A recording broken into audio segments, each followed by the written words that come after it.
Hopefully this is working all functioning good. Greetings, everybody. Welcome to Discussing Tabletop. Are you ready to dive into our week of tabletop and some topics and some cool stuff? You're on your own for like 2 seconds. I'm finishing my apple. I accept you're finishing the apple. I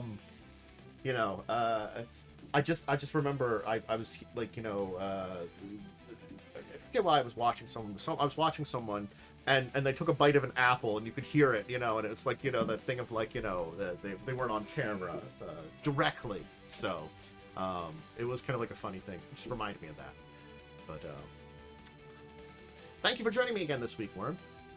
No problem. I mean, it's going to be a little bit of a watch day today, as much as we'll try to get into some topics and stuff like that and get through our normal spiel. Both of us do have a schedule, so I'm hoping to end around 7:30 just so I can get like a snack or something. We can both not be too stressed out, because unfortunately our off-stream game with Joe, he had to move it to this evening, so if I have to once again push our deeper discussion topic, I will. We'll find out. We'll kind of play it by ear. It just ended up being a week we had a schedule. But yep. Why don't we dive into our stuff then, so we can just get started? First topic. One I don't really want to hit on too much because it's fine, but I wanted to kind of at least, because I normally do put on the topic list talking about the new Magic sets mechanics. Magic is the biggest TCG. I'm a big fan of it. I do like talking about them most of the time. So, it's so funny. You say it's the biggest, but I literally had never heard of it until, I got to college. I think it's because... I'd only heard of Yu-Gi-Oh! And Pokemon. I think it's because those two, you hear about them more, especially if you are in the anime scene. The Magic scene didn't necessarily... It did, to a degree, crossover with the anime scene, but not to the same degree. Yu-Gi-Oh! Has Yu-Gi-Oh! The anime. Pokemon is Pokemon. It's like you can't get away from those. And and certainly speaking, both of them have become better forces to compete with Magic as the top tier. But it's one of those things is like, if you continually look at it, Magic is still the big dog when it comes to TCGs. I would argue it has stood the test of time. I actually think both of those actually gave it a run for its money in their heyday, but they've waned a lot more. I can see Pokemon definitely doing that, and Yu-Gi-Oh! For a while did have a really big thing, and Yu-Gi-Oh! Still is very popular. It just, I feel like it's waned to a degree. It has a powerful fan base that's keeping it going, I think, is what's going on now. Anyway. Yeah. So new mechanics. New mechanics for Spider-Man. There's like 2. They mentioned 4 mechanics, but just to summarize it, there's web swinging and mayhem, which are the new ones. Web swing is a cheat out. Basically, it's a way to switch some creatures around, cheat out a creature. There are mechanics like this before. This one, you pay a cost, and you return a tapped creature to your hand. You get out a web-slinging creature. Basically, trade off something that's done something on your board, either tacked or maybe you used it for an activated ability, and you switch out a web-slinging creature. It's slightly different, but again, I think there's a lot of these Magic mechanics which are variations on the same thing. Sorry, thank you. I forgot to put that link there. I found it myself. Yeah. But it's a variation. I don't mind the variations. There are places to explore with these, and they probably will continue to come up with more and more variations on similar kind of things, and it's fine. Mechanically, it fits. The Mayhem is also similar. It is another mechanic that we've had before. It's if you discarded a card to your graveyard, which is a little different wording. Normally speaking, most of these type of cards are, when you're discarding it, you can do something to use it, or to play it specially. This one is, if you had discarded it this turn, you can do that. That is mechanically important because if you discarded it, there are things like get rid of stuff from your graveyard. Someone could do that to prevent you from using its mayhem cost, but yeah. It is still a variation on something that's existed. A card ends up in your graveyard, you can mayhem it out. Usually cheaper. And then connive, a modal, and I'm sorry, the modified word. I don't know if modified might be a new, just a version of a keyword that already exists, because it's just, it has to have something beyond base card on it. And the card on it, a counter on it or something. And double face cards, we've had them a billion times. And connive is a returning thing. Which is basically drawing a card, discarding one, and if you discard something that's not a land, the creature gets bigger. So, and I hate that they mentioned the Soul Stone in the mechanics, because I've been hearing a lot of talk on the people that it's another one of those cards that, unfortunately, may become a staple in Commander, in black decks, and I hate that. I can explain to you very quickly why. It's a mana rock, which basically means it taps for mana.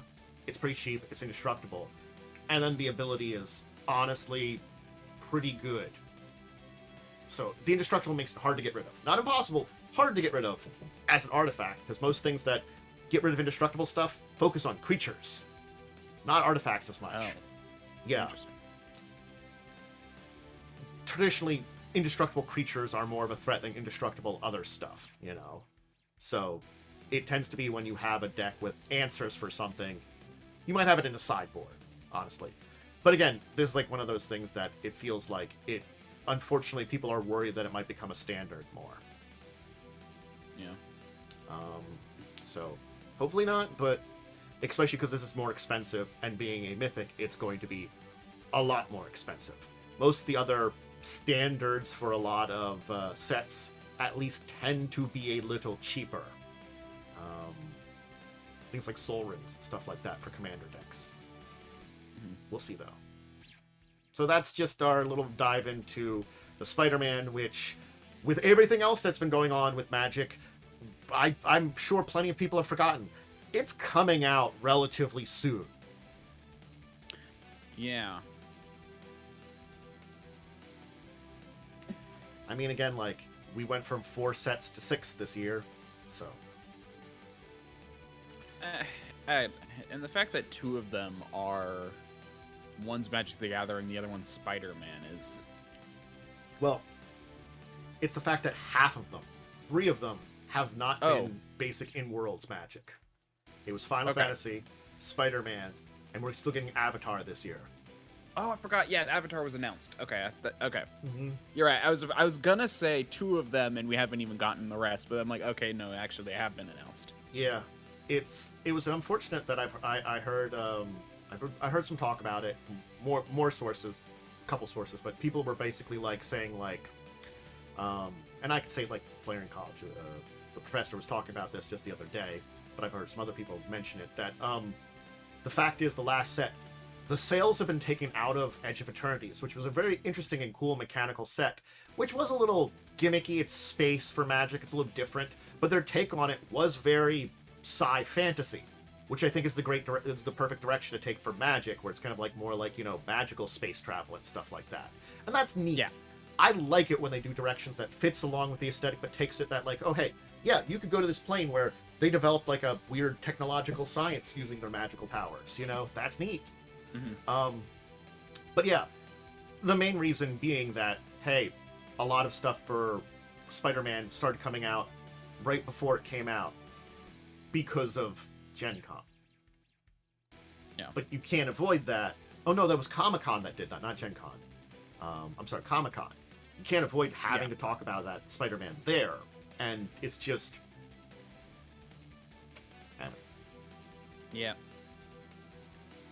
Yeah, no, and every single one has been overshadowed. Like, they were talking about Spider-Man before Edge of Eternities. Edge of Eternities, like, literally, it's like, we've probably talked about the Spider-Man set, like, 3 or 4 times on this channel, and Edge of Eternities, like, maybe once. I think it's also, like, the in-universe... As far as actually going into it. Yeah, the in-universe stuff just gets even more overshadowed by the Universes Beyond stuff, unfortunately. Like, the Final Fantasy being as big as it was overshadowed everything.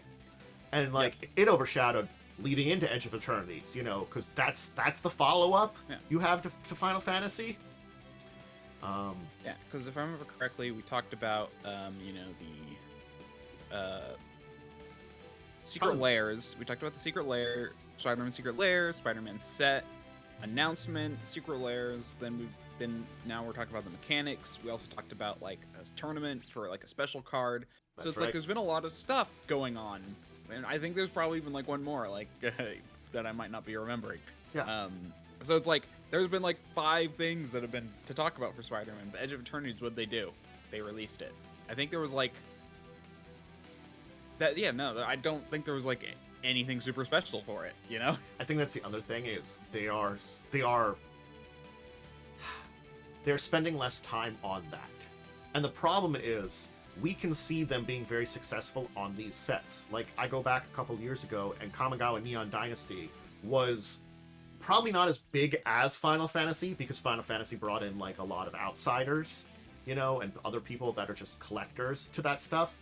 But if we talk about it on the like basic Magic side, probably would have been the in recent memory the next biggest release, and that was an in-universes thing. But the problem is, like, again, I think I talked about it. They're going to take the wrong lessons here. I don't think Spider-Man's going to be as successful. I don't think Avatar's going to be successful. But I do think because of the outsiders and collectors, which are going to come in here and also share with this, and the greater prices that they have for these things, it is going to outshadow Edge of Eternities, just like Takir Dragonstorm was outshadowed, just like any of the other universes of one are going to be outshadowed. Yeah, IP stuff always sells better, and it really sucks that it does. And not even for, and this is the thing, not even for just Magic the Gathering, for a lot of things. I mean, think about it. Why do you think Monopoly has made a bajillion IP things? Because it sells. Yeah. And it's the thing is, though, like, the people that are buying the Monopoly aren't buying it because it's Monopoly. Monopoly sucks. No, I don't think anyone has ever. I don't think anyone has ever played Monopoly. I think Monopoly has not been played in the past like 50 years. I do not, and people just buy it because it's obligatory to have one in your house. I think I've seen some people play like the, was it like Ubisoft that did a Monopoly video game? Oh yeah, they did that. But I've seen some people. I've seen streamers play that. I've heard of no one else actually asking about that. I heard streamers because it's content. You know.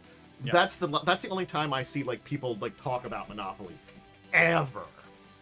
But yeah, no, I agree with you. It's like, and they're getting a lot of the collector people in here, and they're charging a lot of money for it. And the thing is, like, I think it's also like the discussion on playing the game is getting more expensive with these because they are like at least like 50% more expensive than the normal in-universe stuff. Yeah, because they're making the same amount. But there are a lot more people coming in for just a collector aspect, meaning there's a lot more to go around to sell. Mm-hmm. For people who actually want them in their sets. And they're going to be earning a lot of money. And again, like, it's the individual, like, again, buying just packs and stuff and trying to play that way is just going to be more expensive. Trying to play things like Standard and stuff like that, more expensive. And again, like, because of the art market, there could be cards that are decent in some situations, but aren't like big money people things that will be more expensive. I think that's another thing. You know, if it's a card that finds medium play, or like play in certain decks, but for whatever reason the collectors really like it, that might make it a more expensive piece too, which I'm worried because that's the secondary market breaking down even more. Because again, we see that like the weirdness and the terribleness in a lot of other games with their secondary market because of collectors. Things like Pokemon, where like the bigger, more, you know, popular Pokemon are getting in here and being much more expensive cards, regardless of the cards are good. Granted, they still have to be like rare or they're ultra rares or stuff like that, which again comes down to they'd still have to probably be rare or mythic in Magic, but there are mythic cards that are mythic rare, but suck ass. It's not as often, but that does happen. So, what happens when, like, it's this character everybody loves, and all of a sudden this kind of semi-crappy mythic rare shows up, has to, that people kind of want to use somewhere, it's expensive to use. I don't know. Also, thoughts on my mind about this. I know. I just also want to make one more observation. Scroll to the very bottom of the page. What do you see? I see post the soul after the soul stone. Yeah. I see some advertisements for Spider-Man and Avatar. Yeah, but like 2 out of 3. You're right. Like, I mean, they've announced Avatar. They, but have they announced the other set they're going to be doing as well? I think so. If not, it's like they could try and hype that up, but no, they're hyping up Avatar. Magic. I mean, even like the title, it's all like collecting Magic the Gathering, Marvel Spider-Man, the 4 most important things to know. Collecting Magic the Gathering, Avatar, The Last Airbender, a first look. Launch into Magic with Foundations and Edge of Eternities. Yeah. Intro it just stuff. shows you where their mind's at. So they've got the one intro thing for new players, and the other 2 for the people that they really want to be spending money with them. Yeah. It shows you their priorities based off the titles, just the looks. They've got action shots where they just have the box picture. Yeah, it's like it's clear who they're putting all their like advertising effort into. Anyway, yeah, we should move on. Yeah, we should move on. There'll be more discussions at some point. It just hit me in a way where I'm just like, yeah, yep. This actually kind of in a way is a nice sum up picture. Yep. All right, I guess we can start with we got 2 little bits of D&D related stuff, and the first one is the D&D immersive quest. Now, this is something that I think has been around a little bit. It says from here, and I think we might have talked about it before, but the last time this quest was in a place was in Toronto, so you had to be able to get to Canada to do it. I remember that. This is it's in Plano, Texas, starting on October 15th, with tickets going on sale on the 2nd. $35 to go to the basically hour-long, experience. Interactive theater, a multimedia station, cinematic videos, a marketplace and restaurant featuring themed foods and beverages. I mean, like, again, I am not the target for these kind of things, but I don't mind these type of things. This is like it's an interesting event. Personally speaking, it's kind of one of those things is, if it was near me, I might go to try it out. I know I don't like these things normally, but it's that kind of like, it's the novel idea. Because as a fan of like this, it's like, what the hell is this, Yep. But it's in Texas, so that's a little difficult. But this says it might show up somewhere else. Maybe it'll show up in California. Maybe it'll show up in like Philadelphia or New York or something like that, which would be my neck of the woods. Who knows? Yeah. But yeah, so if, again, because it's not always easy, even if it's just Canada, it's not always easy crossing a border. So, certainly speaking, if you couldn't make it and you're somewhere within the region of Plano, Texas, want to check it out, pre-order start this week. Ticket sales, I should say. I'm actually currently with so in that article you posted, there's also a link to another article where it's like a rundown of what happened and how it works, and it's interesting. Yeah. It's like so it's like you get like little classes which allow you to do different things. It's kind of fun and gimmicky, but it's also kind of like you have to, they're like little mini games and weird little things you can do, and that's kind of how it goes. Sounds kind of neat. It does look kind of neat.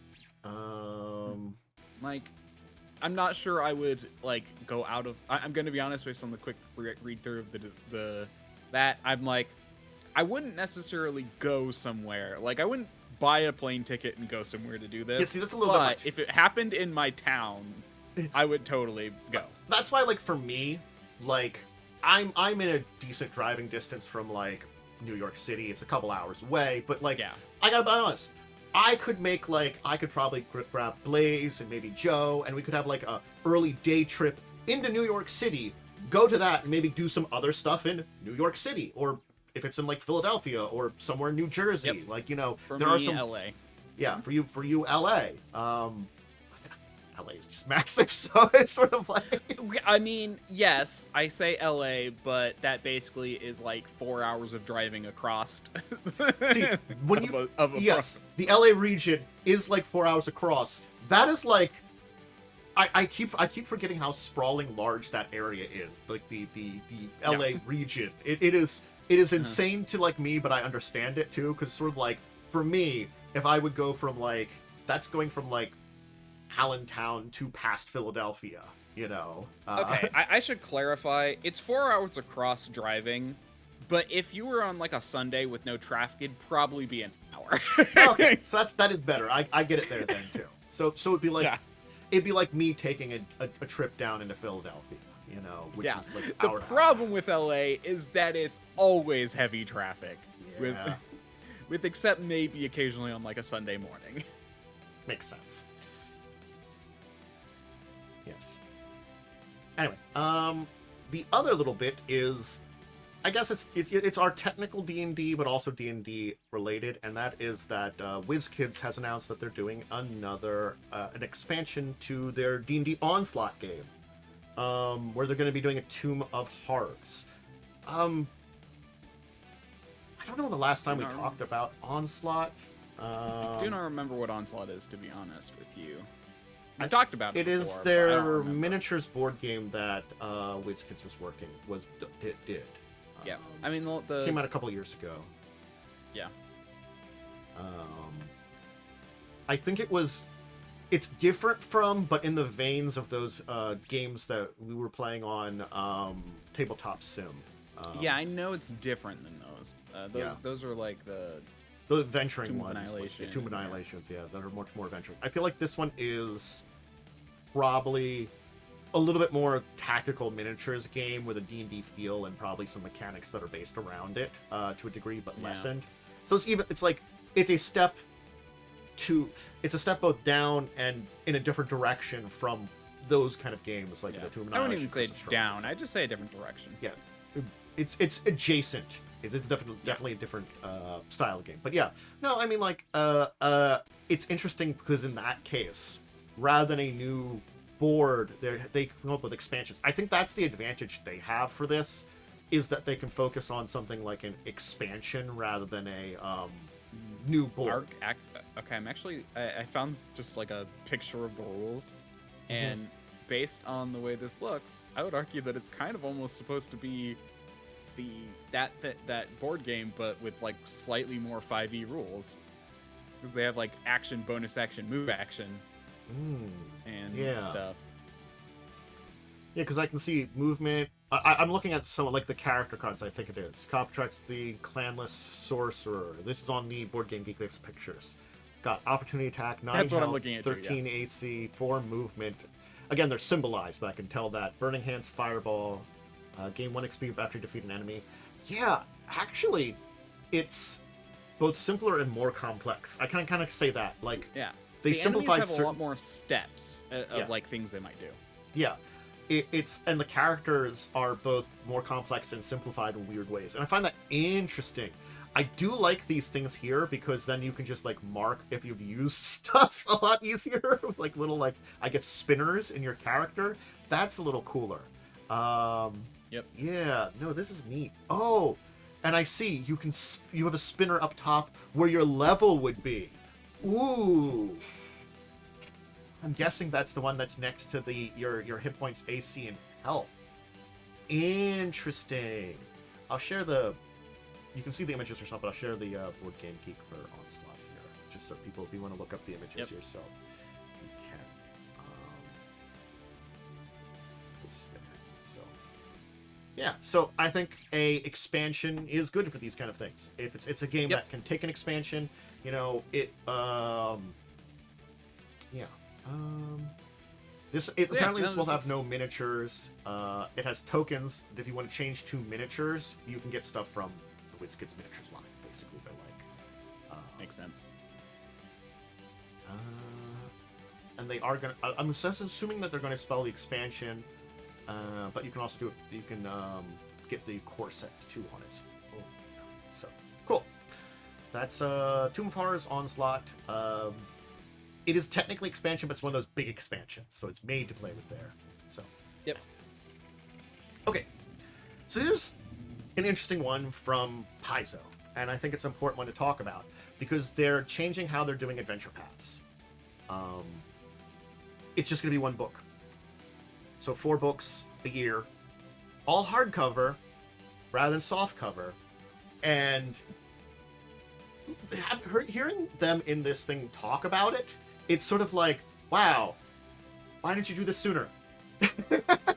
Honestly, I kind of agree. It's still one. It's because it's still one adventure. Like, that's the thing. Like, yeah, it's broken down into things, but it's still one adventure. And it sounds like it helps on the design side of things because, like, normally when you have these 3 books, they almost have to half design it that you can kind of just play the one book. Yeah, and that kind of can create some issues. And as they said, like, books, this entire thing can be slightly less pages because we don't have reprint stuff. We're not having as many advertisements and stuff like that. You know, all those different things. It is a much interesting idea to have it one big book. And as I think they're saying they're going to have these go for $80. But as I said, if you would buy all 3 soft covers, it would have been $90. And Yep. No, it makes sense. Yeah, it's also like technically cheaper on the shipping. So. Yep. So no, personally, I think this is a great idea. Yeah. It does look. Yeah. No, I think this is a great idea. It's. I mean, we've talked about this. Like, you've mentioned how annoying it is to have to like split it up and stuff, or even like just the old first edition ones. How it's all like, it kind of wraps up, but it also kind of doesn't. I think it's also the thing is like. I think it was an improvement when they switched to 3 adventures to a path for the one thing, and certainly speaking because like they're providing a lot of different levels. You know, as they say. Like, they've got one that starts at... Usually in the year, they have one that starts at 1st and one that ends at 20th. And if they're going 9 to 10 levels, you very easily could connect those together or figure out a way to, you know, story-wise. Yeah. Granted, like, you know... And then some in between somewhere. So, like, you can figure out ways to, like, put adventure paths together, stuff like that, if you really want to go from, like, 1 to 20. But even 10 levels is a pretty big adventure. I say that, you know... Yeah. It's. I'm gonna be honest. It's not as big in 2E as you think. Yeah, I guess they level a little bit more. Yeah, you level a lot more quickly. In fact, I was like reading some stuff about it, and you're kind of actually almost expected to level like once every 4 sessions. Yeah. So, but the adventure paths are the big books. Like, they're supposed to be over the course of, like, they're supposed to be run like a year. But getting to those first edition books, there were some that just sort of fit there. You know, it always felt like they could write something into the story, but it never was like... I feel like if they had a core of an idea, and really it should have been half a book with some other, like, other core of an idea that you could kind of combine together, but they wrote them to their own things, and I think they suffered for that, you know, some of the times. Yeah. Or they just had to, like, add a filler, a thing that felt like a filler, you know, sometimes. Not to say, like, it's a bad... adventure part of that adventure path, but it's filler. Like, I'll say, like, go ahead for it. I was about to say, yeah, when each has their own adventure arc, it's, and then there's supposed to be an overarching adventure arc. Yes, that's kind of how you're supposed to design D&D. I'm gonna be honest. You're supposed to have like mini adventures with major adventures. But when you have to basically have those mini adventures also stand on their own, it's problematic. Yeah. I always hold out, this is the most egregious of this, it's its own thing, why is it here? The 4th adventure of Carrying Crown. I love that adventure. It is, like, kind of like, because Carrying Crown, it's horror-themed stuff. It's the Eldrakar adventure. It doesn't fit with the rest of the story at all. It's a literal side quest. You could probably write out and be fine and just give the characters some levels. Yeah. It's the have some levels. You don't need to go here. And again, Yeah. I'm not saying it's not a bad adventure. It's just really doesn't fit. It's so barely in there. So again, switching to 3, great idea. And like this will even more, I hope, solidify these stories together. It does seem like they're still going to have like 3 major beats kind of design, but they can kind of like blend them together a lot better. Well, no, like I said, it's still important to have mini arcs in a D&D type adventure. So, like, the design there is fine, but the idea that they can't flow into each other, or they have to flow into each other only at the end, leaves a lot to be desired. I mean, I remember that in the Crimson Throne. It's like, there were parts that felt like, okay, this is just to make this book equally as long as the others. Mm-hmm. You know? And then you mentioned Carrion Crown, where a whole book was basically just, we needed another book to fit our yeah, you know, the way our thing goes. I can summarize why the adventure happens in like 3 minutes. The previous adventure, you're following riders who basically got away with stuff from the like mini boss you just defeated. You follow the wrong one, who's doing some other kind of deal with some people to get help to the main bad guys. The deal hadn't even been solidified. It technically had fallen through. You encounter people that deal with Eldrick as part of that. That's it. It's side quest whoops, we went the wrong way. We wanted to follow the other guy. Oh man, that's so rewarding for players. Imagine being hooked into like a thing that you're told is important and realize isn't. Yeah, I mean, like, there's that entire thing of they were trying to get some assistance from over there, but like they didn't actually have it. So it could be like you think to yourself, well, they're not going to continue to negotiate anymore because we defeated it. Yay. But it is like we could have just kept following the actual lead. Yep. It's so disjointed. But again, like, I think this is cool. I think they're also doing There's a much better way for that. Yeah. Like, I actually could see a much better way for that same exact side quest to happen. That is, these people, when they realized things were going down, stole something important. And now you have to get it back. It's still a side quest, but at least it adds to the plot, you know? Yes. Like, that would have been an easy fix. I definitely could have seen it could have been written a lot better. Unfortunately, that's the kind of thing is earlier adventure paths do suffer from a lot of, like, bad D&D writing / the legacy. I gotta be honest, I think it is the legacy of a lot of like 3rd edition and even some TSR, that there was a certain way that adventures were written and we were developing it and we didn't get to like the yes way. Well, the TSR way of writing was very much, oh, this goes from level like 3 to 6, you know, like they did very short adventures and the whole idea was you chain them together. Like that was the idea back in the day. Yeah, from TSR. And that mentality stuck around probably longer than it should have. Like, oh, this is how we're supposed to do it, when realistically, no, you don't have to do it that way. Mm-hmm. That's my theory, at least. Yeah. They're also changing the Path of Society scenarios, which I haven't really used any of them. I have a few, but I've like looked over them. Because usually they have... You kind of are... You still have to build something out of the scenarios to a degree. So it's interesting that they are providing a little bit more. They're basically, as I said, following the adventure path encounter formats with micro stat blocks for non-custom enemies and hazards around there, and probably stat blocks for the custom stuff there too. It's the kind of thing of like, you don't have to go outside these things, and I think again, like, them solidifying these scenarios and making them still easy to pick up and use, because they are things that are like, they're scenarios. You build off of them a little bit, but I think that's the kind of thing is like maybe better for Pathfinder Society if you're running it, but also it's one of those things is I have considered using some of these because they're interesting just for play anyway. I just haven't used any of them, so that might also help on that end. Kind of upgrading the format a little bit. Yeah, that actually does. I don't know why talking about all this reminded me of something that they announced back in April that I think that we missed, which I think is very cool, that I eventually found out about. They're planning to update their site. I don't know if you've noticed how bad their site is. The Paizo's website? Yeah, no. Yeah. Here's the thing. I haven't like thought about it, like how bad it is, and as soon as you mention, like, yeah, it really is, but I'm like also thinking, like, yeah, no, it's been this way for like 6 years. Yeah, I mean, this is technically their second iteration of it. I mean, you know their library. One of the things they're going to update is making so you can actually search the library. It's going to be organized by version, Pathfinder 1e and 2e rather than everything clumped together.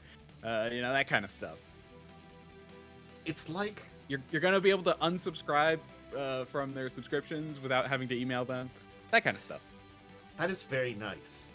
To be fair, like, and that last one, it's not like a shady thing they do for that. It's just how they have it. Actually, I think you already can. I think it's just without having to email them. It's just kind of a weird way to do it. It's one of those things is that like I always, if I'm looking for a specific Paizo book and I want to see its like sell page, I go to Google. It's so much easier to go through there than to try to search their website for the book. I think we were talking about like the Starfinder GM Core and its pre-order and stuff like that. I tried looking around it through their website, and I'm like, I'm just gonna go to Google and look for it there, and I could find it now. I could not for the life of me find out how terrible they're organized in their own site. Yep. So anyway, they're back in that April announcement said, we're not going to give a release date because we don't want to pressure our people, but the answer is soon. So hopefully that's within a year. I would argue corporate soon is within a year. So yeah. Anyway, I just thought I'd bring that up because I remembered it, that I ran into it like last week. And I'm like, oh, this is so cool. And then I looked at the date and it was back in April. So we missed that. Yeah. That's a good one to talk about. So if you're looking for the hardcover adventure pass, that'll just be the one big books. I think they're planning the first ones to come out next year. Because I assume they still have the stuff for this year already at the printer, kind of thing like that. And they've also said, just as a note, they are going to get 4 out in a year, but they're not going to have a 3-month schedule. So to sort of be like, they'll have 1 out in first quarter, 1 out in second quarter, 1 out in third, 1 out in fourth. Makes so sense. it could be just like you have one month and the one next month. That could happen if they have them prepared for that. I'm gonna be honest, it's kind of their release schedule anyway. It's very weird. I don't know if you've noticed they're like actual books. It's all like, oh, we got 2 this month. Yeah. I'm not gonna lie, I haven't paid attention to the exact times. I've just been looking for like, oh, they released something more than us nowadays. I'm gonna be honest, as someone who like is on their subscription, so it's all like I've noticed it a lot more. It's all like 3 months without, then I get 2, and then I get another one the next month. You know. That's a very, very cool one to talk about. All right, continuing on. So, interestingly enough, Free League Press has released an open gaming license for Coriolis the Great Dark. We talked about how they were, I think it was updating to a new edition of Coriolis recently. And with that update... Rings a bell. They are putting out an open game license for it. That's good, you know? They previously did one for Dragon Bane, and Year Zero Engine. So there's another one of their systems under them that they're putting it out there. Yeah, we literally talked about it 2 weeks ago, the new edition of Coriolis. That's why I was like, oh, they just talked about this, you know? I think it's good, because again, like, it does encourage third-party releases, which, honestly speaking, third-party releases do help the first party always. They help the health. They help the health of a system. Yeah. Because you always need the course books and stuff like that. Hey, you know? Yep. And, yeah, so... And again, as you said, helps the health of the system, and a company can only put so many books out, and people like a good book with a lot of stuff in these games, so... Yep. Yeah, in fact, we had they released, if you remember, EN Publishing, not Free League, but EN Publishing released their thing for Level Up Advanced 5th Edition, so A5E. Yeah. And I just remember, like, I actually went and looked into it a little bit, and, like, man, they publish, like, nothing over the years for their own stuff. Everything is third party.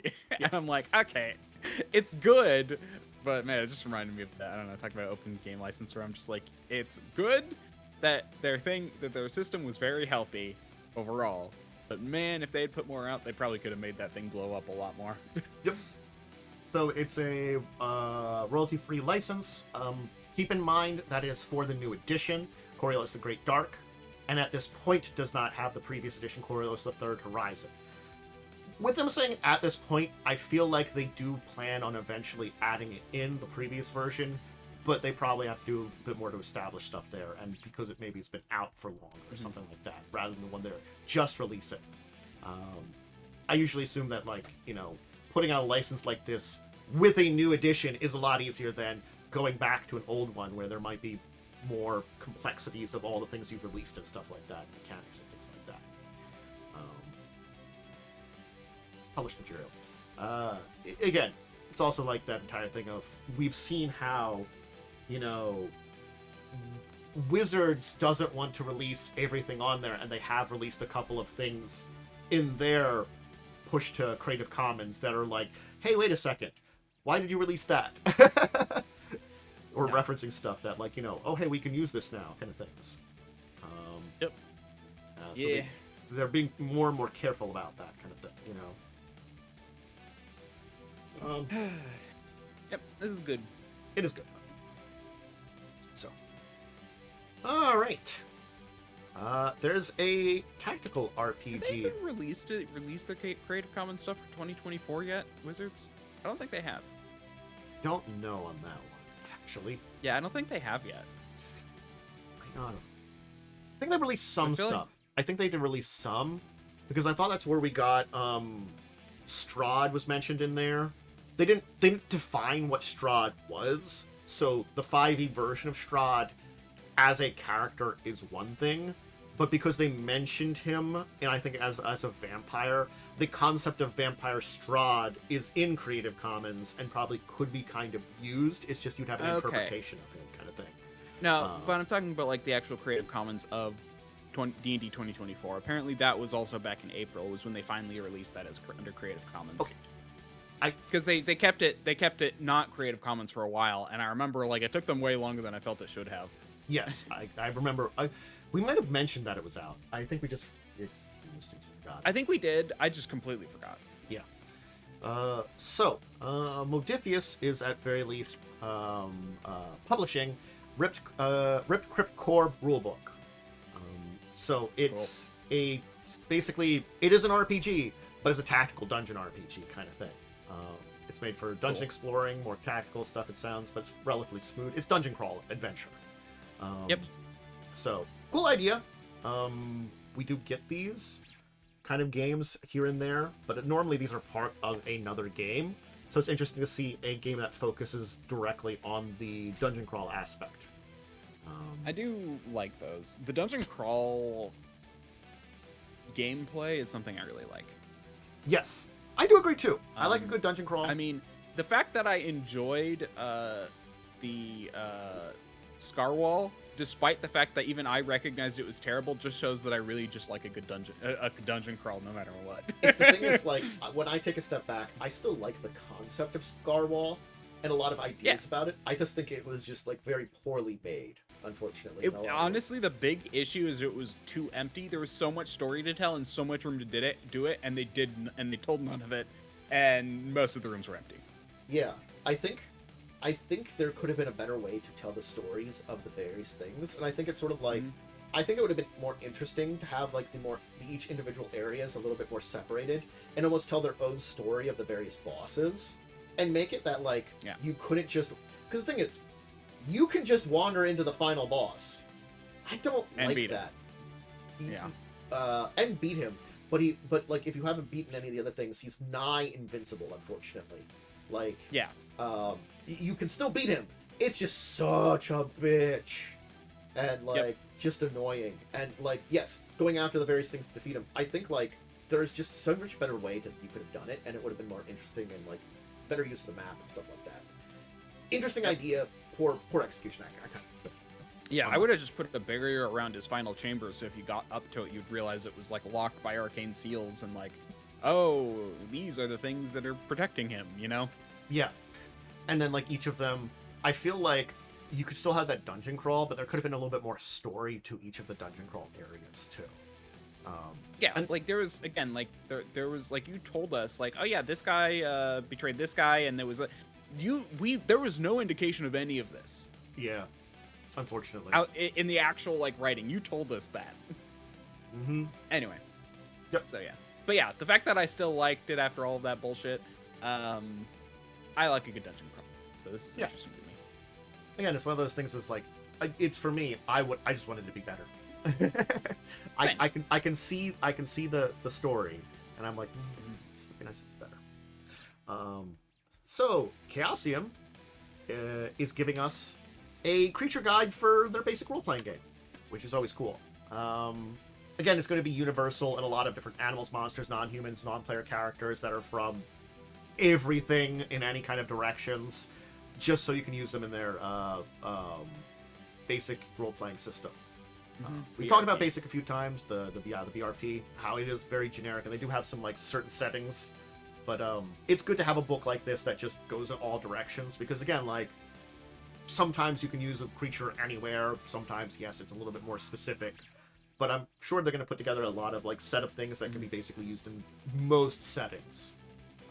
So you can find something. Honestly, I have mixed feelings about BRP.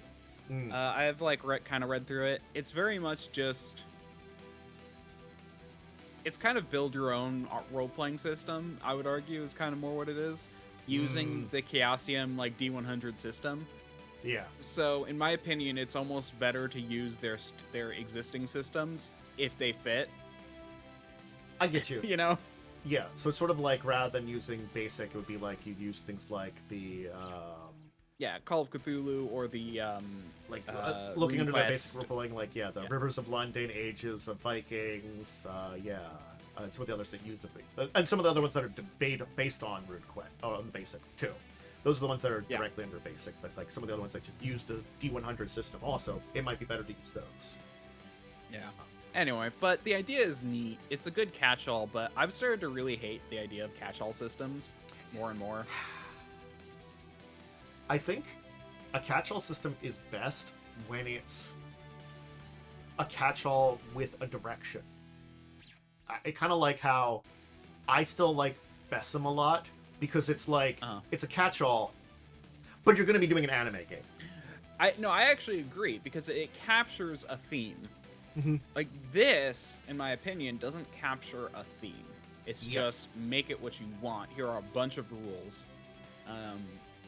I think that's a detriment. Yeah. When you are making your basic to do any kind of genre of game, but you still put a theme in there, I think that's enough to allow, yes, me with my theme, I don't have to define a lot, but at the very least, I'm telling the people in charge, like, that are going to be running the game, this is the kind of direction you want to go in.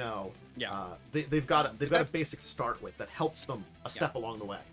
With that being said, I absolutely love GURPS, not because I'd ever play it, because again, it has the same issue as basic role-playing, but because they put out so many good supplements that can be used for, like, any system.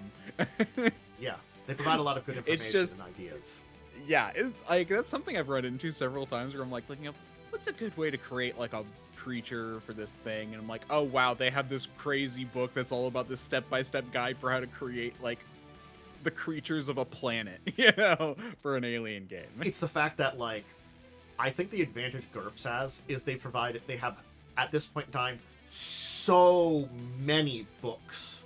And, that's the thing, is they have, like, if you can go into one of their genres, you can go there and you can find in a genre some of the books that are GURPS that will fit under there, that will help you, that are like, oh yeah, here's some suggestions on these various things. And I think that's where its advantage is. It has that material to back up. You want to do this type of game? Great. And I think that's the downside is and that they're kind of doing that with Chaosium, such as like the Viking, or with basic role playing, like with the Vikings and the Rivers of London. But I feel like they have a long way to go, before they have ones, a plethora that make it worth it. Yeah. It's unfortunately, it's kind of like a catch-up to something like GURPS, Yeah. unfortunately. So, but yeah, honestly speaking, So, like, if you want looking to... at it, they do only have 3. They have Vikings, Rivers of London, and In Library's Shadow, which is part of Rivers of London. I do think some of the other games they have might use a version of basic role-playing, but, like, I don't remember. I think we might talk about... Well, basic role-playing uses their kind of more standard D100 system. Okay. So they're all related, but those ones are directly underneath basic role-playing, as in they're like a sub. Yeah, I get what you're saying. It's kind of like how Modiphius does the 2D20 system, and a lot of their games use a 2D20 system, but they aren't really compatible with each other. They're like cousins, you know? Yes. If you know one, you have a step up to playing another one. It's not going to necessarily be the same, but close enough. That is exactly how it goes with Chaosium. All of their systems are based off a D100 system. Okay, I never... That are very similar, but are different enough to where you need a core rulebook for them. These ones are subgenres where you just need the one core rulebook and other things to expand upon it. So, but yeah. So this is a good step, though, having a monster guide. Yeah, having a creature compendium is a very good thing. Gets a lot of... Especially since, in my opinion, I actually ran RuneQuest once. The hardest part about Chaosium system is creating NPCs and monsters. Interesting. Because you just have to, because it's so versatile. It's hard to gauge the level of difficulty the creature will be. Not gonna lie, that was the biggest problem I had with Bessel. Judging, and figuring out good opponents. And that was oral. I think in the newest edition, which I haven't run, it was a lot better because I remember reading through it and I'm like, oh man, these kind of guides that are here, they aren't perfect, but it allows me to understand this a lot better than, when I was kind of on my own in the previous edition. Yeah. I think in a weird way, that's why their systems like the Vikings and Rivers of London, which mostly deal with humanoid type things, as far as I'm aware. I mean, I think Rivers of London deals with ghosts and stuff. I don't remember exactly. Yeah. But Vikings is like your people. People are good to gauge because your other characters are also people. Yeah. You know? But RuneQuest was okay, you can have a dragon that can have a strength of 1 billion. You know? So it just murders everybody. Don't worry about it.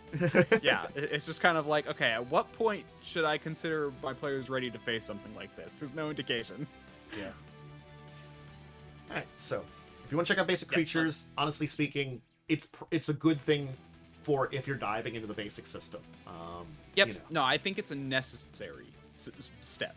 Yeah. So. Because that will help you gauge how powerful you should make things by relating it to other things. And I think basic has a compendium of creatures to a degree in their back. It's just not very extensive, if I remember correctly. I could not answer you on that one. I'd have to go and look it up. I'm not going to do that, though. I don't have time for that. We need to continue. Yeah. Anyway, Steamforged Games is bringing us Elden Ring, the board game. Steamforged Games, the people that did the Dark Souls board game. It is appropriate for them to be doing an Elden Ring one. We don't... Link? Oh, sorry. I didn't press enter on the link. Thank you. It looks like basically this is Rotten Sorcerer. So they already had the Elden Ring board game. I don't know if we've talked about it before, but basically we're getting more stuff for it. And I think this is good. It's one of those ones that I think Dark Souls was very simple, but basically it's two different. The games are two different, Elden Ring and Dark Souls. They are still same mechanics in the core of it, the way you fight and what you do, but the games are very different. And so I feel like this is one of those ones that you need a lot of these, expansions. I would argue that the same controls. Outside of that, they're very, Yeah. I wouldn't say same mechanics. I'd say same controls. Same controls.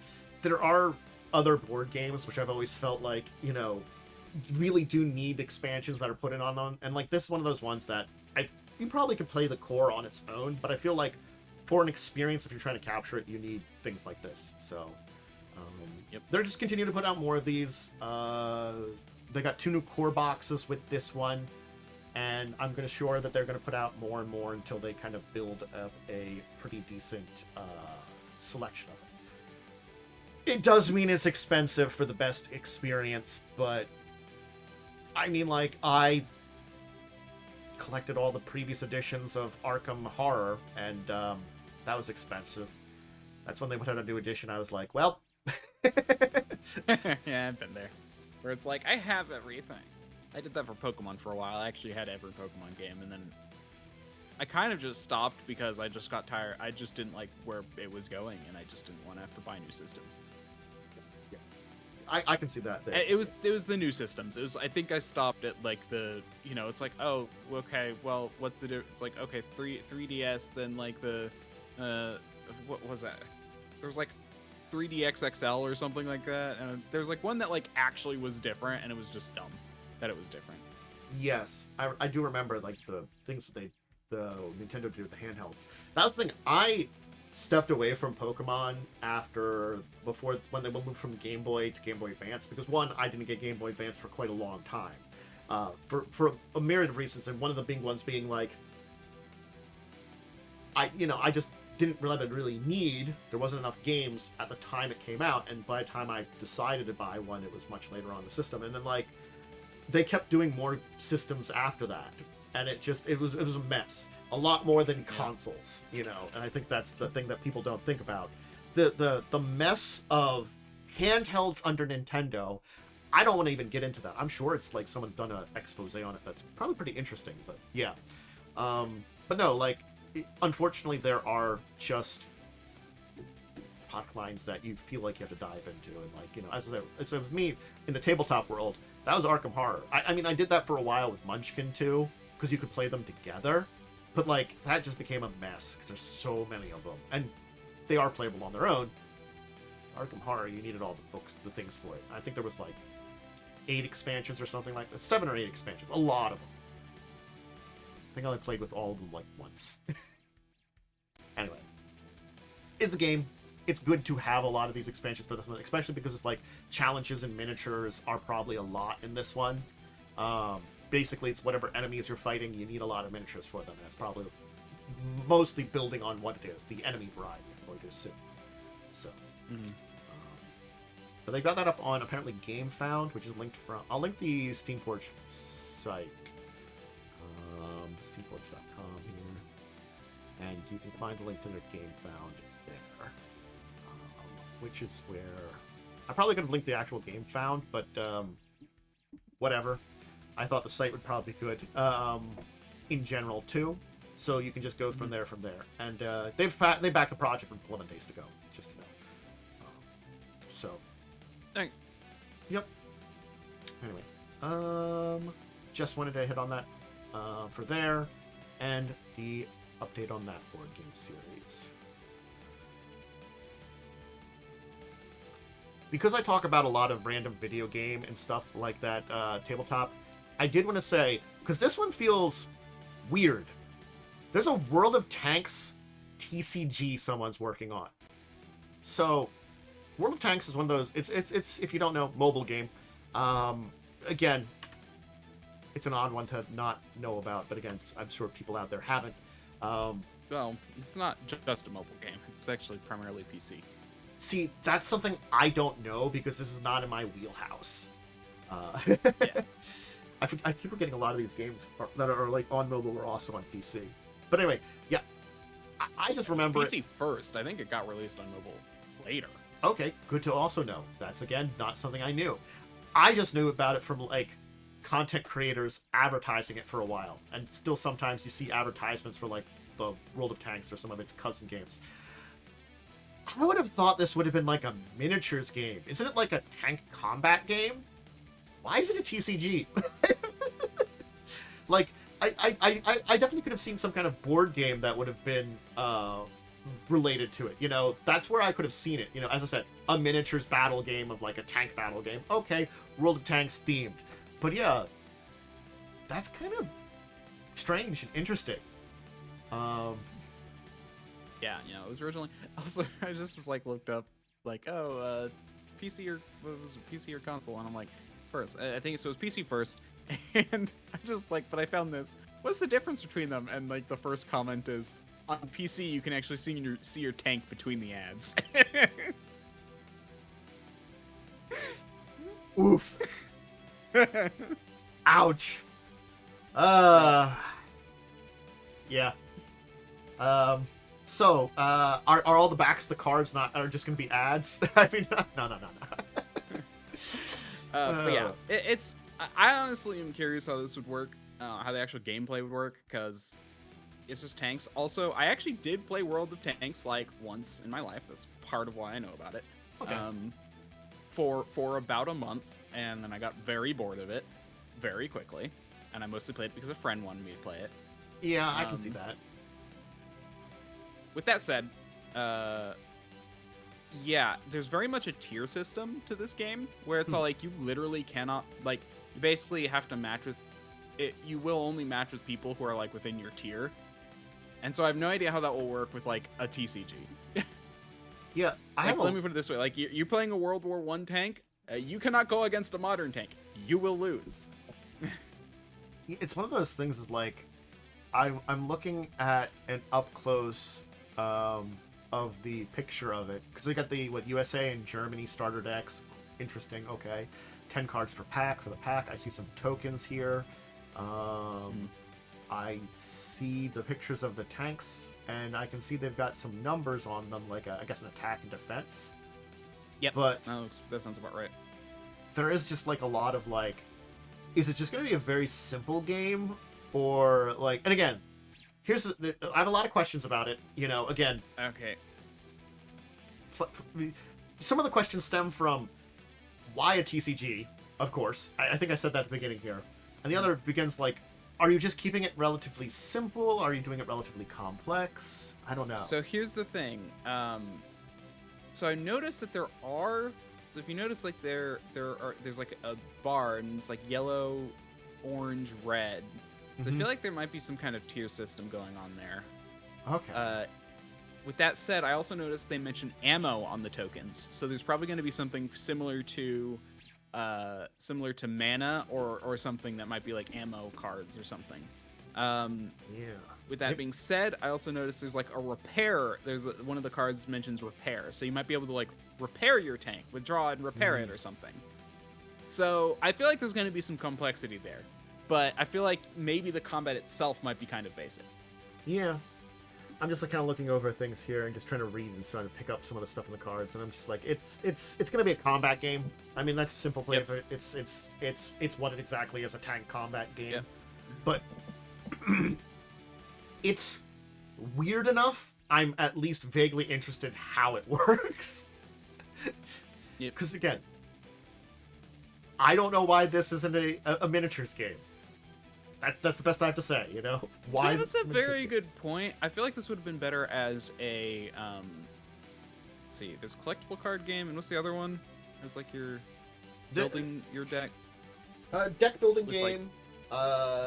Deck. Yeah, I think it's a deck building game. There's like trading card games / collectible card games are basically the same. Just like, no, I know. But there's another, and that's the thing. There's another term for it. There's another term that's like ones which you said was deck building game. Yeah. I have a feeling because there's a deck building game I had, which is like it had like a board and you could actually move things around, but it was a deck because it was based on cards, so the board had squares on it, and I feel like something like that would have made a lot more sense for this kind of a hybrid deck builder board game. Yeah, I see that one. Deck builder tactical game.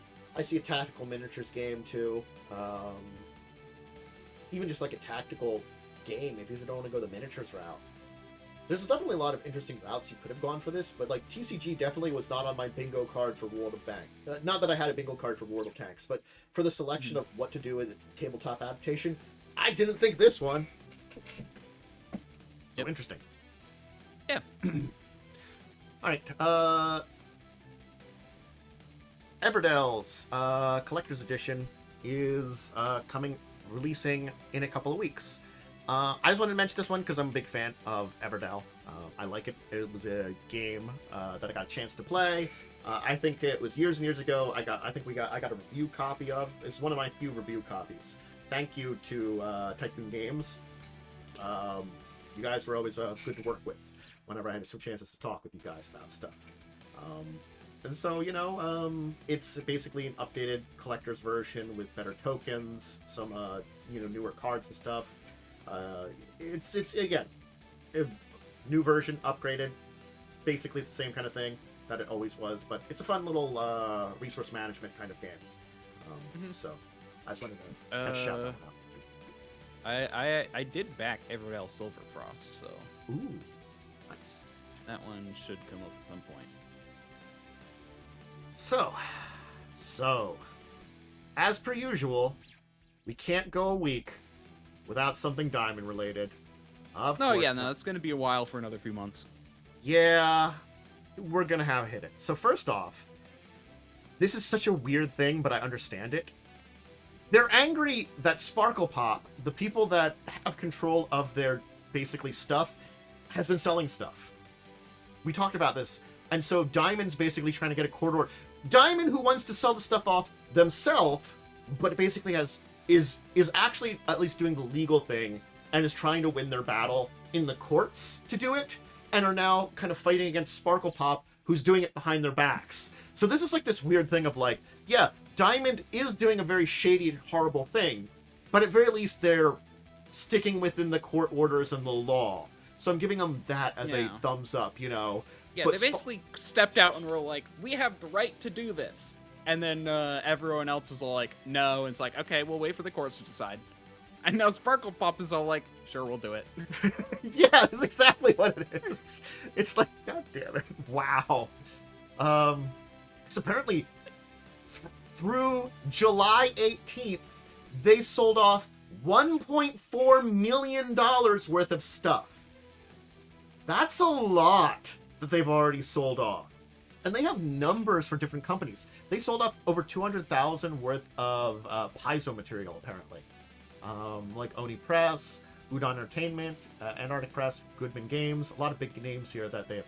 Like Goodman, who's leading stuff, is only 15,000. But when you see like Dynamic Forces, $563,000. Yeah. So it is kind of crazy. Yeah. Yeah. Okay. I'm trying to figure out what Sparkle Pop as a company is. But Sparkle Pop... They're the company that acquired the comic distribution and toy know. company assets. I know, but who are they? Yeah, good question. There is another article what I'm here trying to that we find. can kind of also talk about this one. I'll also post this one because Yep. these are the two Diamond articles. The other one just is a clarification on the consignment inventory. That was happening. Because when I searched of course. Sparkle Pop, it came up with a bunch of stuff completely unrelated. When I searched Sparkle Pop LLC, I got like nothing. I get like basically just diamond stuff. So I'm like, who are they? Yeah, I'm trying to dive deep into this entire thing, but unfortunately, ICV2 doesn't have a lot of links to the companies directly here, which is kind of one of those things. So I'm trying to like dive into it and see it. Let me just look I'm up. terrible. something. I misspelled diamond. Diamond. That's literally what I'm doing too. See if we can find something here. Yeah. Okay. So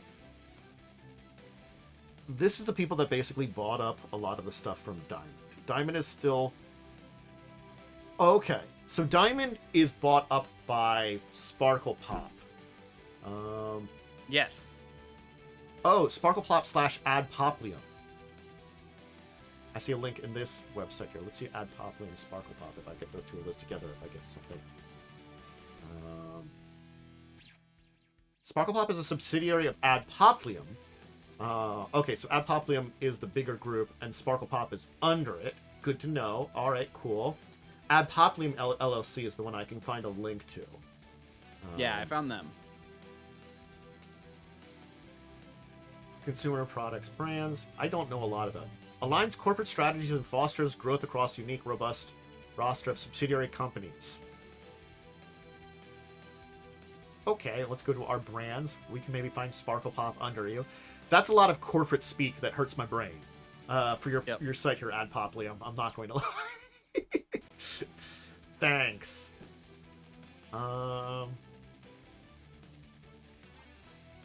Ooh, interesting. I don't see Sparkle Pop here. See Party Cities under them? WizKids? Wow. Yeah.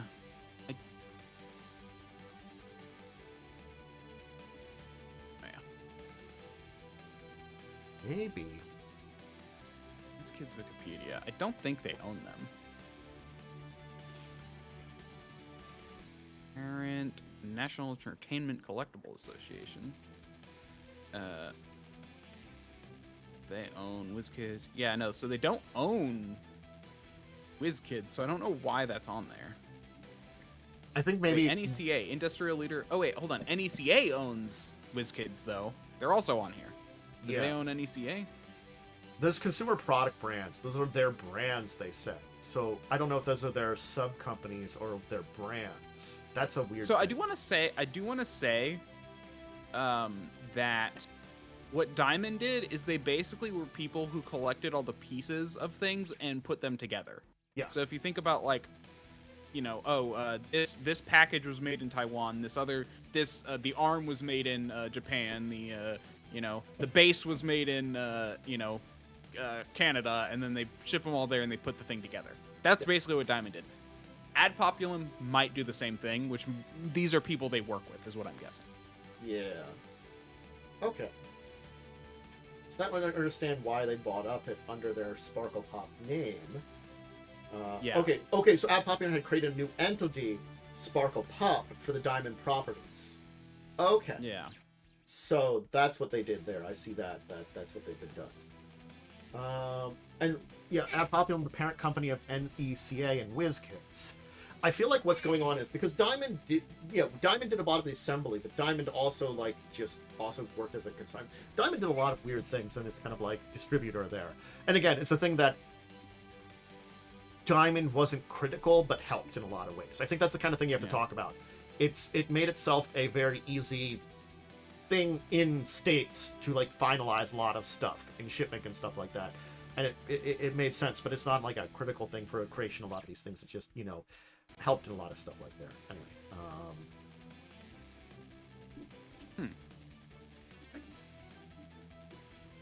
just like looking up more and more and diving deep. This is like causing me to dive deeper into this like stuff. Yeah, this is like one of those corporate wormholes where you find out like one corporation owns a bajillion pieces of the world. Yeah.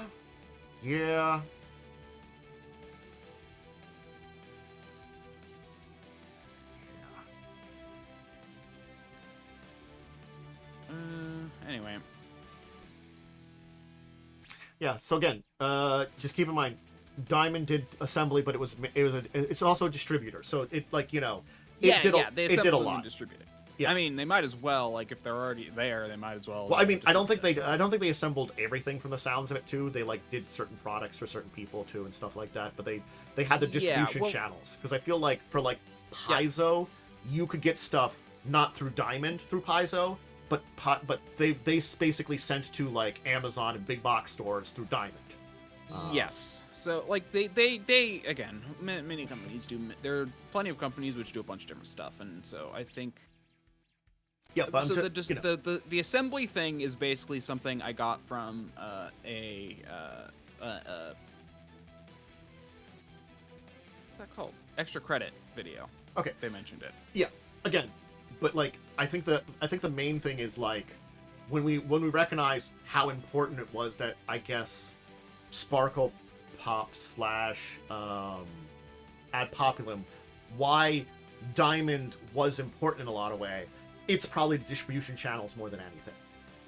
More than the assembly side of things, I think the distribution channels and the connections that Diamond had for that. Because again, if Diamond is sending stuff to big box stores and Amazon from the companies, that's a pretty big middle point to be in. So I understand where that came from. But it does seem like then it's this entire problem of, I guess, Sparkle Pop / Ad Populum selling off the stuff that they got a hold of when they basically bought out Diamond. Which is a weird thing because Sparkle Pop was created to take over Diamond. But Diamond still has to finish going through the bankruptcy, I guess, before whatever is finalized for buying it up, I assume. I don't know how this entire thing works. Because Diamond There's so much like legal mess here. It's insane. Yeah, because it's because when we take a step back, yes, Diamond is now owned by Sparkle Pop, the new subsidiary there, but Diamond is fighting a legal battle apparently separate than Sparkle Pop because Sparkle Pop, who owns them, is selling their stuff.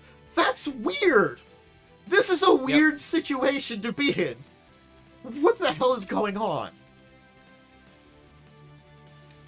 Anyway. Okay. So it might be a mixed thing, because, like, okay, here's the thing. Party City is actually owned by 2 parent companies. I have no idea how that works. Ad Populum and Canadian Tire.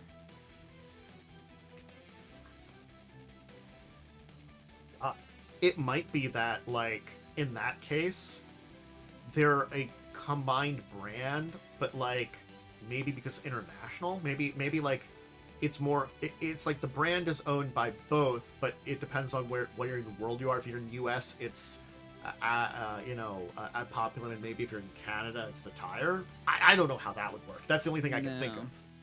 I don't think that's it. So here's the thing. I think the Canadian Tire, I think the reason it's slightly different is because Party City has a storefront. Canadian Tire probably handles that aspect of it. That's my guess, but they kind of both own it. Because basically I'm looking at it, Canadian Tire is more of a retail company. They have like a bunch of stores and stuff. Same in Party City, but nothing else Ad Populum has anything related to that, so.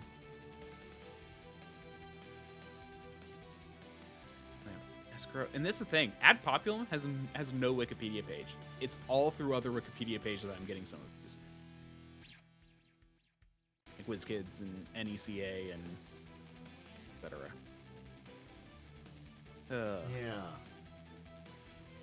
Sometimes I wish, as boring as it would be, sometimes I wish that searching for a company would just give me the freaking government registration for how it all works. Yeah, because like all that stuff exists in the background, but it's all like, you have to actually like find it. Okay. So I think what's going on here too, just by reading up a couple more things and stuff here, is that Sparkle Pop has control of the assets of the company, but they don't technically own the company, I guess, is what's going on. Sparkle Pop Diamond is selling. Diamond is bankrupting, and they're selling off all their stuff, and like someone's basically buying up everything.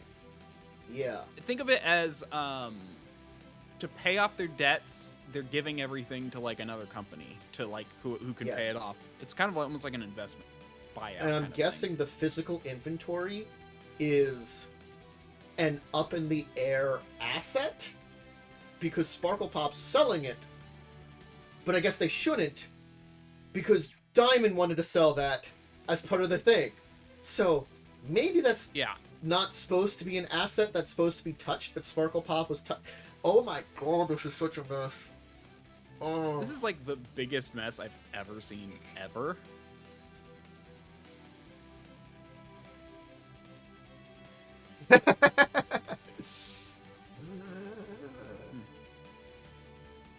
Anyway, man, I want a web tree of every company, like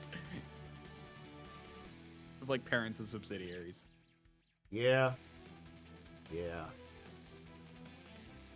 Anyway, you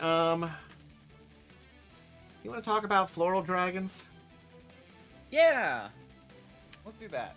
So yeah, I'm done my diamond for the week. Yep. I mean, we're not gonna do our discussion anyway. We didn't even go off too far off track. So, I got a field guide to floral dragons. There's also a lot of PDF stuff. I just realized I never downloaded, and I was like doing that earlier, but I didn't get through it, so I haven't looked at any of that. But the main book itself, because I think I got all the digital stuff and then the books.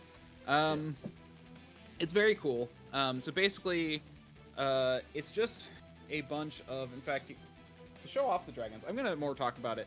So it's it's technically a D&D 5e supplement. I'm gonna show the GM screen because that's gonna be a lot more. Show you all the dragons. Yeah. I got the box set, which included the GM screen.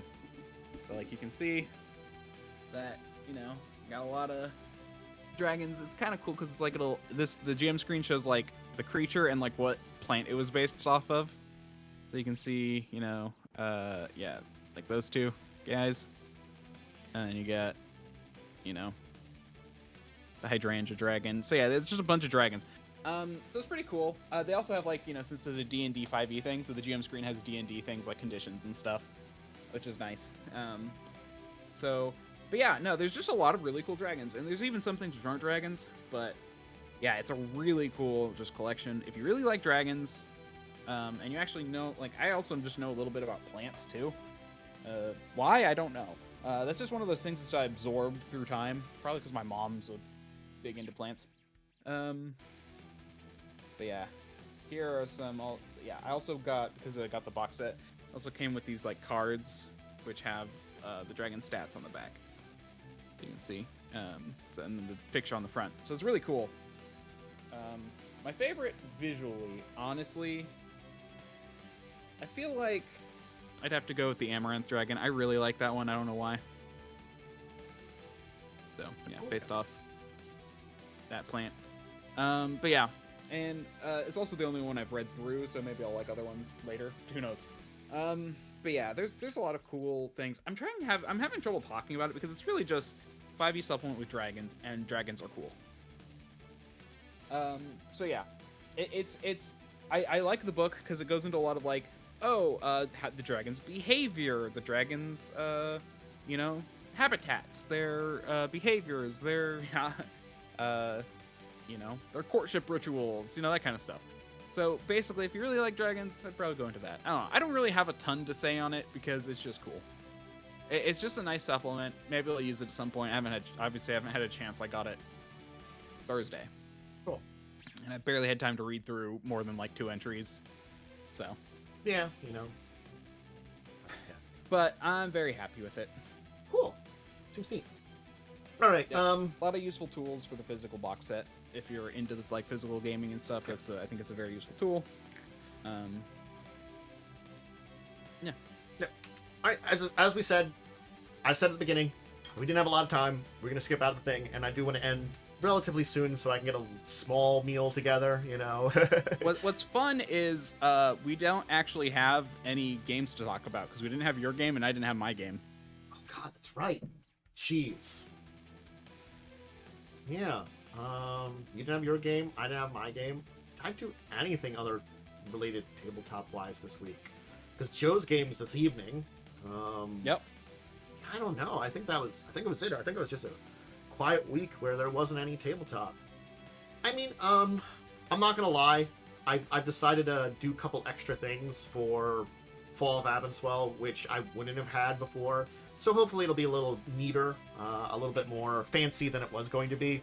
Not a lot, but it's sort of like it's an extra half an hour I'm spending on some things for, you know, next week that might make it a little cooler. You know. Okay. It's not critical, but hey, I have some time. Might as well do some things, you know. Yep. Yeah. Yeah. Please. I guess Okay. the fight. I guess maybe we'll just yeah, so I guess there was really nope. Oh, you know what? There is one thing we can talk about because we tried it out. You, me, and Joe tried out Baldur's Gate 3, doing a mod that was intro to Baldur's Gate 1. Yep. That's true. We did do that. It was a time. So yeah, it was interesting. I'm gonna be honest. So first off, to be fair, Joe was like saying, "Oh, we need to steal this. We need to steal that. See if you can steal this." I'm like, "Okay." My character was the stealthy one, and even though there was no indication that we were seen, they suddenly were all like, "Oh, hey, all the guards were like, oh hey, you know, you need to what do you want to do? And it's like I literally, like, for the first 3, I basically said, oh, here's the stuff back. And so for the last one, I was just like, let me try bribing them. I just wanted to do something different.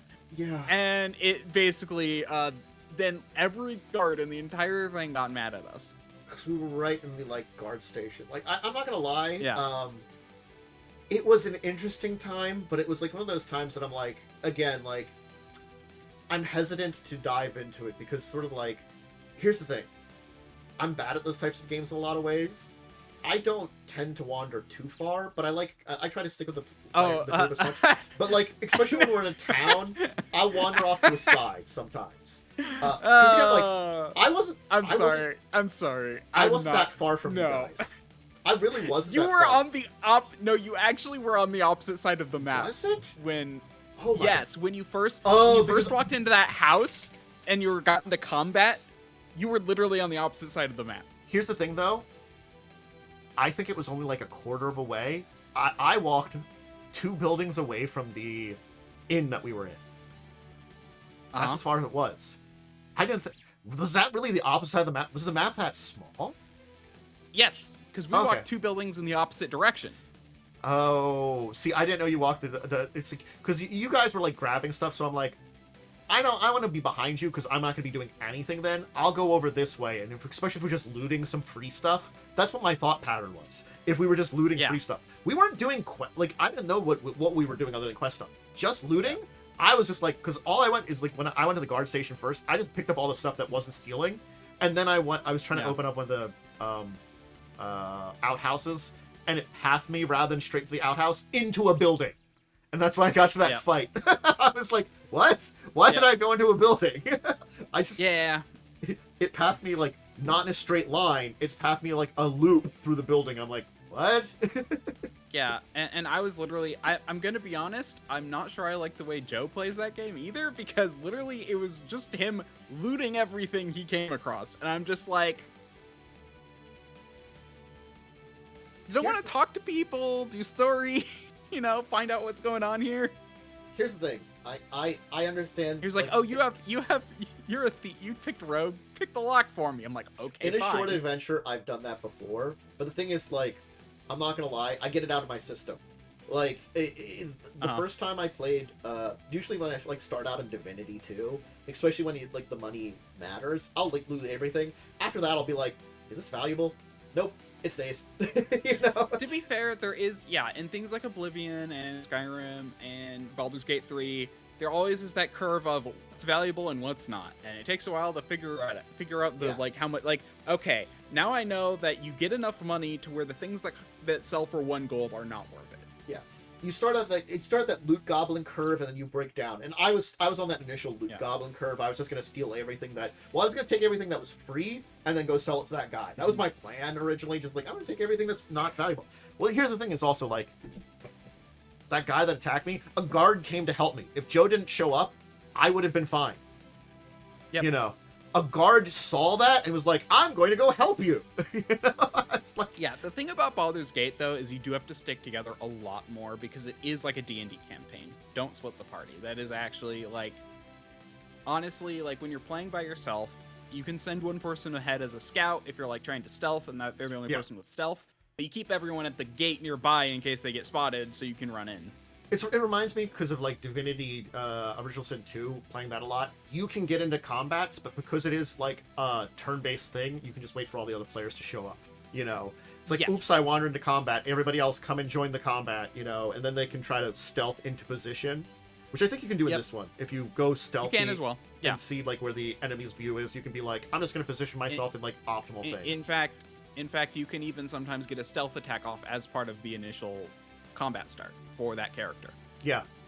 Which is exactly like Divinity Original Sin 2, which I guess is like the thing of like, that's why like I generally remember staying together with all the players, but it was like there was this time period of like, if you're in an area and you've had like the combat where you, like again, this is me being unfamiliar with it a little bit, like, it's sort of like, me remembering like in the original Baldur's Gate 3 playing through the intros where like especially there it's like, oh well, first off you're like looting a thing, and as soon as you're in the room you stick together, but that initial room you're like wandering all around looting a little bit, you know, you get that first like kind of thing there. And I think what's hard for this is that first off you're level 1 and the guys are like, and the guards, I honestly don't think we should have been like stealing everything until we leveled up a few times. Joe was very much, hey, rogue, go do this. And that's why I was with him, is because he was basically just telling me to steal everything. Yeah. I would have waited till 4 because I think they were all level 3, but there was just so many of them. I think we could have done it if we were level 3. Like, that's the thing. I actually think, but the problem is that, you know, hit points are the biggest issue with level 1 character. So I don't think we should have stolen from the guards, as Joe kept saying, hey, you play the loot. Tantus, play the loot. You know, Wyrm, go loot the chests, you know, while he's distracting the guards. And that's the thing. I don't even know, like... Look, I enjoyed while the two of you were hanging around in the tavern/inn, going and trying to take stuff while I was performing some music and earning some money. That was fun. Yep.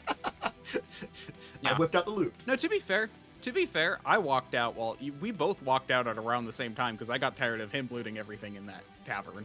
Yeah, like I checked out what I could. I went over and talked to like 2 people nearby. That's what I was doing. I got a quest. I saw someone that had a name, and I'm like, I'm gonna talk to you, and I got a quest for him. Yeah, I got a quest as well. I think you got the sword, and I got the mage armor scroll. You got the mage armor scroll quest. I got the quest. I think I did get the quest for the sword. I don't remember that. I had to get the scroll, but I also had to talk to someone that wasn't in the inn, because I think like we got a different scroll than we were supposed to get, because I was like whatever. Oh, yeah. We needed a specific mage armor scroll, not just a mage armor scroll. That one might have counted, but part of the quest line was going and talking to someone. So it's like, have you talked to that person yet? And I'm like, I didn't have the option of just giving him the scroll. Oh. Yeah. Like, anyway, and that's the thing. That's the thing where I am too, where it's like I tend to quest an area, then loot an area. Yeah, it's like that's how I play. I was kind of like the same thing. Enter an area, talk to anybody that seems important, then steal anything. Early on, steal anything that's not stealing, then see if there's some stuff you could steal that is out of view and you don't have to worry about it being very difficult. Then sell all that stuff. As soon as you get to the point where it's only valuables, do that with only valuables, and then maybe go do some of the quests. Like going in the inn, that would have been like, well, what can I just take, you know, after I've talked to everybody that seems important. Like, I went into the guard area that we got in the fight with, and I talked to the guy in charge, and he's like, oh yeah, you can just take this sword. It's, you know, you can have it. And I'm like, oh, hey, quest item. And then I took everything that wasn't stealing, you know. And I was like, I've taken all your stuff, thank you, I got the sword. Thank you for the quest. I'm gonna be honest. I think both you and Joe had to be reined. Like, probably Joe needed to get his kleptomania reined in, and you probably needed to wander a little bit less far away. Again, like it's the. I don't think necessarily the wandering is too terrible. It's just that you have to be like. No, I agree. You just need to be aware of where everyone else is, which you were not. I wasn't aware of everybody else. I think that was definitely the big thing, is being aware where everybody else is. So when I accidentally got into a random fight with I'm really honest, he was level 1 and he had like 4 hit points. He was not a threat. Yeah. I said, no, I agree. And the guard came and helped. I was like, thanks, guard. I didn't need you here. Yeah. But just in case. Anyway, but no, it was fun to try it out. I think it was fun to try out. I think it'd be fun to try again. I still do want to do a full playthrough with people of Baldur's Gate 3 at some point. I think I don't want to just do it though, like Joe wanted to do. I want to organize something with that. Again, it's that kind of thing of like, I want to make sure I'm committing to it because it is at least 100 hours. And I know the way I play is I want to do a lot of the side. Yeah, I want to do a lot of the side things and everything. And especially because I haven't finished chapter 1, let alone any of the others. I've gotten like through maybe halfway to like maybe 2/3 of the way through chapter 1. No, that was as far as I got. And that's the thing. I feel like if we do play, we need to let you kind of take the lead on like the actual like story, what you choose to do. Yeah. But again, it's just me figuring out. organizing. Because I got all the way to the end. I just didn't finish it. Like that's the thing for me is I just literally didn't do the last. Like, Yeah. I could go to the final areas where I ended because I was just like, but I wanted to try and finish the quests, and then I just kind of got petered out, searching for hours for the item. Because there's like one where it's like you have to find all the pieces of a guy who was basically chopped up by the one of the evil cults, and it's like I literally could not for the life of me find one of his body parts.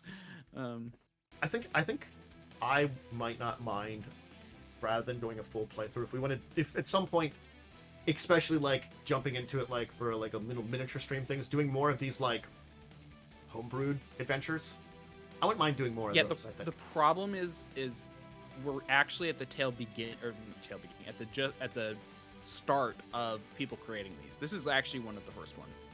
Oh, that's cool. So you left while Joe and I were talking about this, but we went through and we looked at all of them. There's basically two that are like, there's this one, which is kind of complete, and then another one, which is basically the second area after the second area. So basically it's kind of like someone made a continuation of the story of the second area after you leave it. Interesting. Yeah. So it's kind of like, because you at least know the basic idea that the second area is like a shadow area. Kinda. This one is at least Baldur's Gate 1, right? Or is this 2? No, I'm not talking about the second area. I'm talking about the second area in Baldur's Gate 3. Oh, I think I knew that at one point in time, but again, like, because yeah, I have to remember like everything that happened in chapter 1, because I've only gotten like, I think it's like I haven't gotten that far. You know, that's why I was trying to remember like where we ended up at. You know. So yeah, that I was just gonna say that area. It's like after you leave, what happens is kind of the idea. Okay. So it's like someone made a plot and stuff for that. And those are like the only two like full ones. Everything else are like little like mini addition, little mini add-ons. Like, oh, there's a side quest for Asterion. You know, it's like one area, the side quest kind of thing. You know. Okay. So they're like not big and they're part of the game. So Gotcha. As far as like full-on things go, though, that is the biggest one. That's honestly the first one. That's the only one I saw that was like a full start. So we're at the tail. Gotcha. We're at the just beginning of that. So. People are beginning to put these things out. They are not a thing that really exists now. Yeah. Again, like I guess I would be interested in at least testing some more of these as they kind of come out. But right now, that's an easy one to be like, hey, if we want to organize like playing through this at some point in time officially, I'd be down. Yep. I think we just need to not steal everything from the get-go because we really don't need equipment. Like, that's the thing. It's such a short adventure, it looks like, that we don't need the equipment. I also dislike that Joe, like, that's the thing. Joe is talking to people and not reading what was going on, meaning we have no idea what, like, was going on. And when I did, like, listen in to try and, like, interact as well, he was clicking through it so fast as if he's, you know, done it before or something. And I'm just like, come on, dude. He had done it before. That's the thing, though. You know, I thought he did. Yeah. So I was just kind of when he suggested, he's like, I played through it. It's a very interesting one. Maybe we could try that one out, because he was definitely trying to, like, honestly speaking, it's just trying to convince me to pop in there and like play the entire thing. And I'm like, yeah. Yeah. He really wanted to do something, and I was like, I actually didn't get to work on anything then because I did that, and I was like, same. I was planning on working on stuff that night, so I didn't have to like push myself the next morning. Myself the next morning. Funny enough, I was as well. I was like, I'm actually gonna take Tantus's cue and and work on stuff. And he's all like, okay, I was seeing if I could get you and Tantus to play Baldur's Gate 3. I'm like, if you can get Tantus to start that, I will join. I will forego my stuff. Because honestly, I had fun with it, even if it was kind of bad. I just was like, okay, we need to actually cooperate. Yeah, but like next time we need to cooperate rather than Joe telling me what to do and you doing your own thing. You know, was basically. Look, I'm not gonna lie. I'm probably gonna do my own thing, but I'll try to stay closer at least when doing my own thing. and keep Honestly, you I think apprised of what my own thing is. It's like I'm gonna. That's like, another thing too. At least, yeah, update us. Yeah, update you on my own thing a little bit more. Mhm. I could probably See, do my, the most initiative I took was to play hide and seek with Joe, where I made my character sit on the outhouse, and I'm like, oh, and then like I finally got him to open the door. I'm like, privacy. That was it. That was just a very dumb lead up joke. that. All right. Okay. That's probably a good place to leave things for today. I think it really was. That was fun. Thanks everybody for joining us. Wyrm, you want to give a shout out for the evening? Yes, I'm DiamondWyrm. You can find me on twitch.tv/DiamondWyrm or at DiamondWyrm on Twitter and Blue Sky or DiamondWyrm9234 on YouTube. I stream currently Fridays at 5:30 p.m. PDT and Sundays at 10:30 a.m. PDT. Cool. Hi, hello, myself, Tanks Dracovin. Hopefully next week we'll be back to much more of a normal schedule. Hopefully. But I do some tabletop-related videos, gaming and stuff like that, as you should hopefully see. Please check out the rest of my stuff, whether on YouTube or Twitch. I'll be back, hopefully live, bearing more insanity on Tuesday. We'll figure out the schedule for the week then at that point in time. We'll probably both be back on Wednesday at this point in time, and for Fall of Avon as well. But other than that, keep you apprised of everything. So, till then, farewell, farewell, everybody. Bye.